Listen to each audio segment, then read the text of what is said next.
you should be into Barbaria too, because they're the same word. Tartaria means east of Rome, because we have a Roman history, guys. Remember, we have a Roman history. Tartaria means east of Rome. Barbaria means west of Rome. That's why you have Berbers in North Africa that are black, and you have barbarians in Germany and Scandinavia that are white. It's a Roman perspective to history. Okay, so Barbaria and Tartaria are the same thing.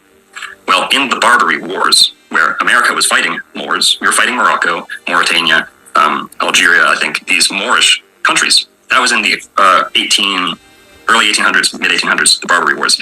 As soon as we won the Barbary Wars, fighting North African Moorish pirates, what happened in America? The age of piracy in South Florida. The Navy, the U.S. Navy, immediately left North Africa and came to the Gulf of Mexico and the Caribbean and Key West, and they enacted martial law in Key West in the name of fighting piracy. So who were these pirates that they were fighting that just popped up in Key West?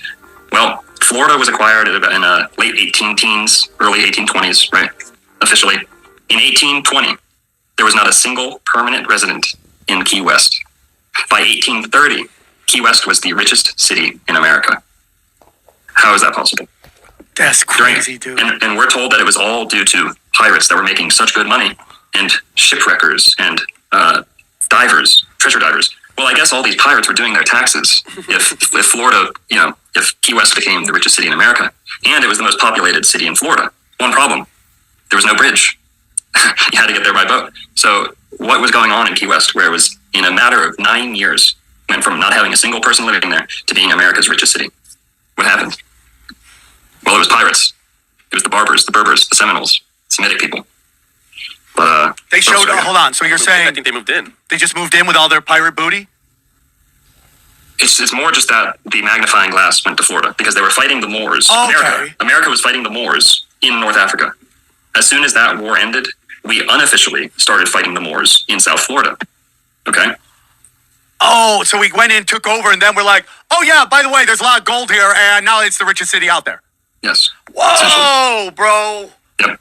And when the first railroad got to Key West, the population plummeted.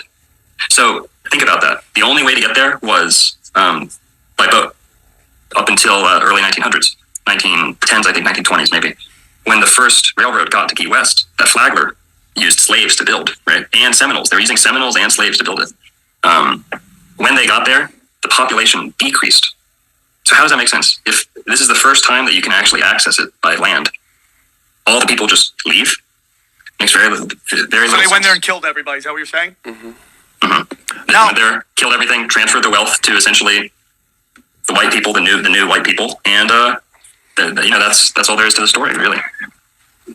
Oh my God, dude, this is just so fucking blows my mind because, this is Sam speaking. There's been a giant psyop against the black community, this victimhood put on them, that they all came here in a fucking boat, defeated and turned into slaves, right? When in reality, they discovered America and were here before a lot.